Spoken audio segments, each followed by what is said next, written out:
Alejandra Haas, presidenta del Consejo Nacional para Prevenir la Discriminación, se enfrenta cada día a la aberrante segregación en México. Sexo, raza, edad, discapacidad, pobreza, preferencias sexuales, embarazo, por casi todo discriminamos. Esta noche, Alejandra Haas, en La Pura Verdad.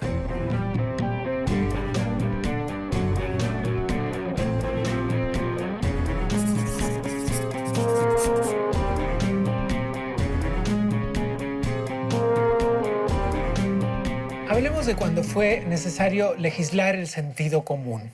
Fue hasta 2011 cuando se incluyó en el artículo 1 de la Constitución la prohibición de discriminación de cualquier tipo. ¿Cuánto hemos avanzado desde entonces, Alejandra? Mira, creo que la historia de la no discriminación es más vieja que eso. México ha suscrito muchos tratados internacionales y además la no discriminación es una norma del más alto nivel de derecho internacional. Es una norma que le llaman de jus cogens.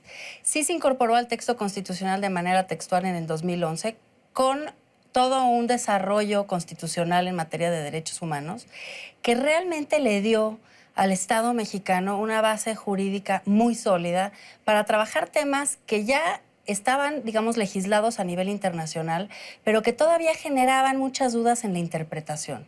Tan importante fue esa reforma de 2011 que la Suprema Corte declaró una nueva época, como un nuevo, una nueva concepción de lo que la justicia tenía que entender por la Constitución y la obligación del Estado en esta materia. Ahora bien, discriminamos por casi todo. Podría ser una lista enorme, pero voy a tratar de acotarla en algunas etiquetas, pero sexo, edad, condición social, origen étnico, embarazo, enfermedad, discapacidad, preferencias sexuales, opiniones. La lista es abrumadoramente interminable.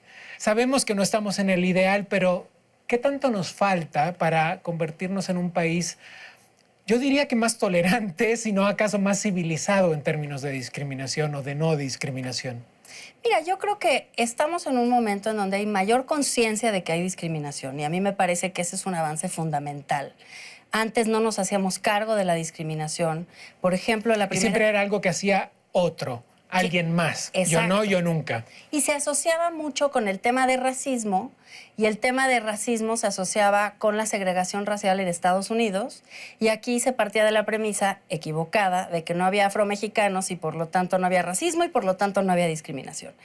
Creo que nos hacemos cargo de que hay discriminación, nos hacemos cargo desde el 2012 fue la primera vez que México ante un organismo internacional dijo en México hay racismo, y ahora el gran reto para México es asumir que hay discriminación estructural, que es que la discriminación no es nada más lo que sucede entre dos personas, lo que sucede coyunturalmente, sino la discriminación se da de manera reiterada, está metida en nuestras instituciones, está metida en nuestra legislación y tenemos que abordarla porque nos tenemos que dar cuenta que siempre, históricamente, los mismos grupos son reiteradamente discriminados.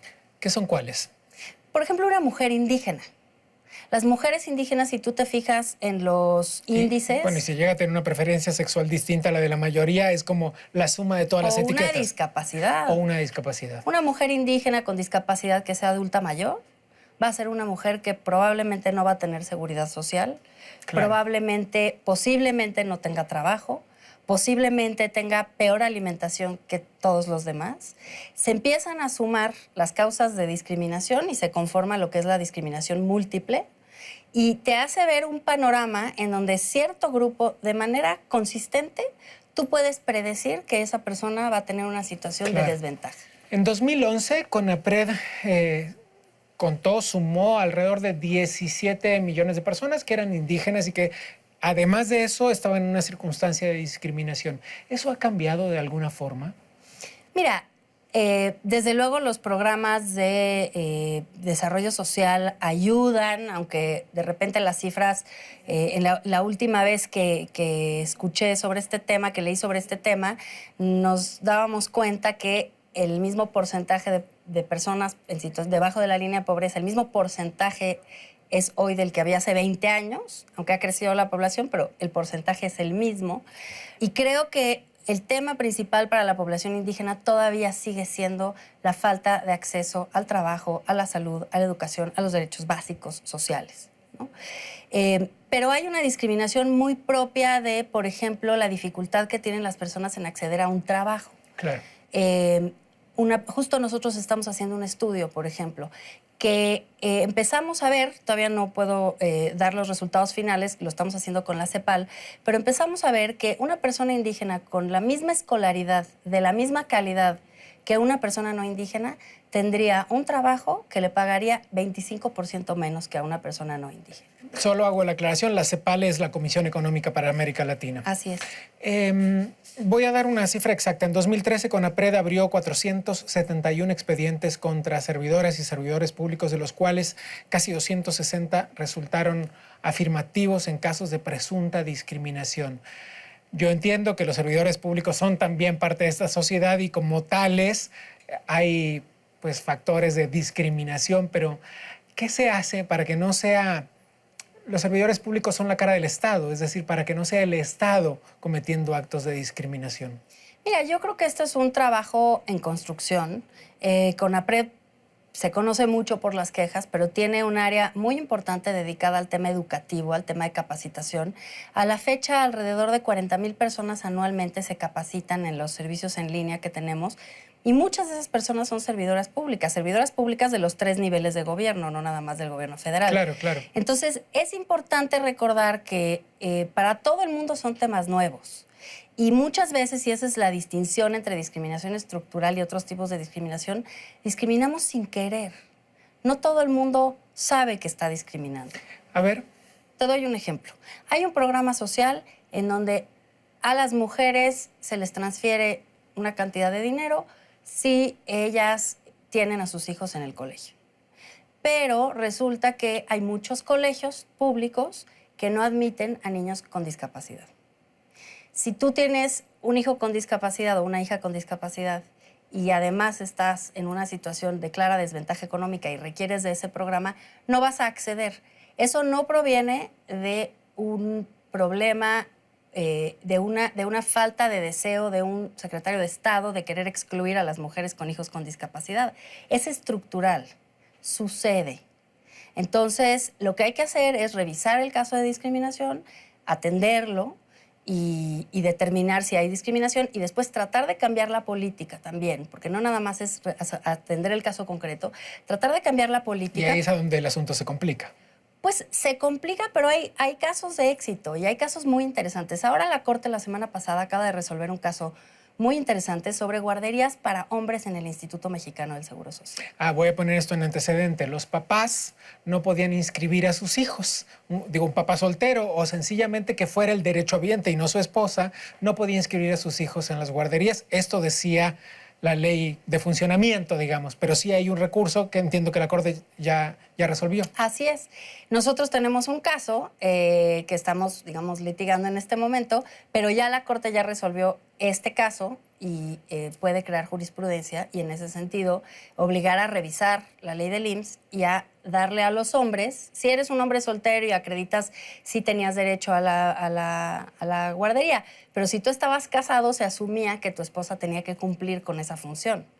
¿Cuál es la diferencia? Si tú eres un hombre que aportas a la seguridad social, tendrías que tener el derecho en igualdad de circunstancias. ¿Cuánta revisión histórica hace falta para comprender que sí, en efecto, era el Estado, pero no el Estado mexicano per se, era el Estado de todos los países del mundo acostumbrado a una inercia de discriminación en el que algunas veces incluso darle un derecho a la mujer era encerrarla en una obligación? Pues ese es el tema del género, ¿no? El tema del género es justamente hacer visibles los roles que asignamos de manera automática porque asumimos que las mujeres se quedarán en casa con los hijos, que no van a querer trabajar, que solo trabajan las mujeres que tienen necesidad de trabajar.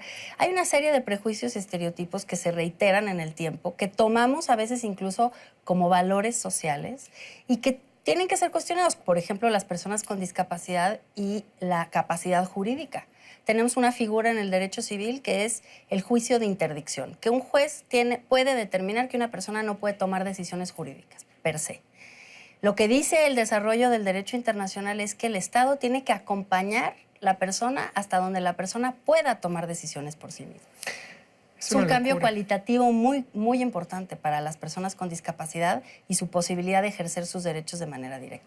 Y también tiene que ver con un montón de conductas sociales, empresariales algunas veces. De las personas que viven con discapacidad en México, el 50% más o menos tiene algún problema serio de acceso a obtener dinero por mano propia, digamos.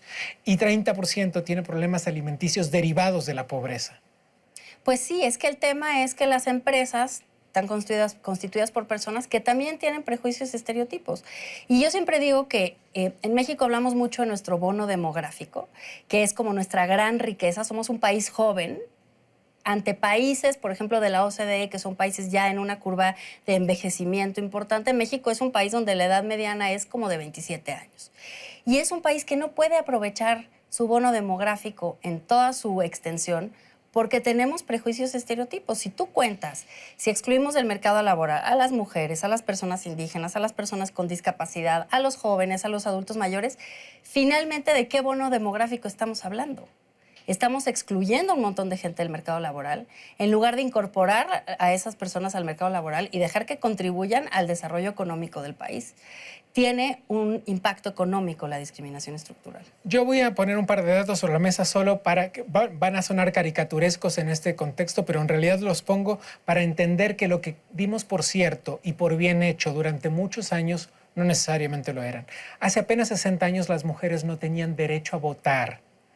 Y hace poco más de 65 años, las personas negras, las personas afroamericanas o de origen africano en general, no podían viajar en el mismo autobús que las personas blancas. Y creíamos, o muchos creían, que estaba bien. Te doy otra. En el Código Civil de una entidad federativa, hace no tantos años, no alejado de los años a los que refieres, se impedía a las mujeres mexicanas casarse con los chinos.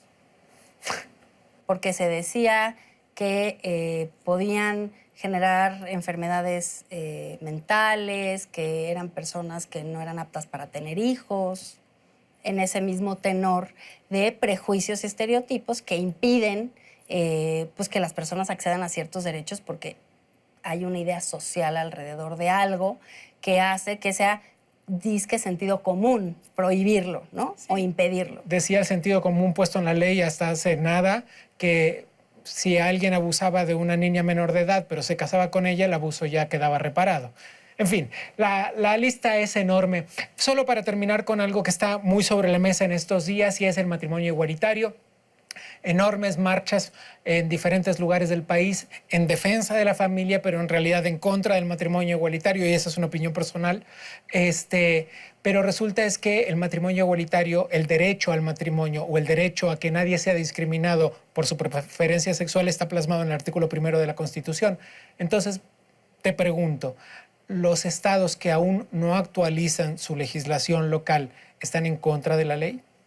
¿De la ley máxima que es la de la nación, la Constitución? Los estados que no han actualizado su legislación civil justamente han orillado a que se presente una reforma constitucional para ponerlo explícitamente, pero como tú dices, el derecho al matrimonio igualitario ya existe en México a partir de junio del año pasado, cuando la Suprema Corte interpretó el artículo 1 y el artículo 4 y dijo, en México no hay ninguna justificación para que las personas homosexuales o lesbianas sean excluidas de la institución del matrimonio. El matrimonio no hay justificación para que unos sí tengan acceso y los otros no. Y hace una construcción muy interesante acerca de por qué la figura del matrimonio no puede estar asociada a la procreación y por qué de ahí, derivándolo de ahí, las familias, porque hay una diversidad familiar importante en México, hicimos el censo del 2010, está clarísimo, las familias merecen protección del Estado en cualquiera de sus formas. Y no le toca al Estado definir qué es y qué no es familia. Las familias se organizan como cada familia decide organizarse y después el Estado tiene que proteger los derechos que derivan del arreglo familiar y los derechos que derivan del matrimonio que se celebre entre dos personas independientemente de su orientación sexual. Lo dije al principio del programa, la lista es enorme y desagradable, así es que déjame brindar contigo para que todos tengan todos los derechos. Salud.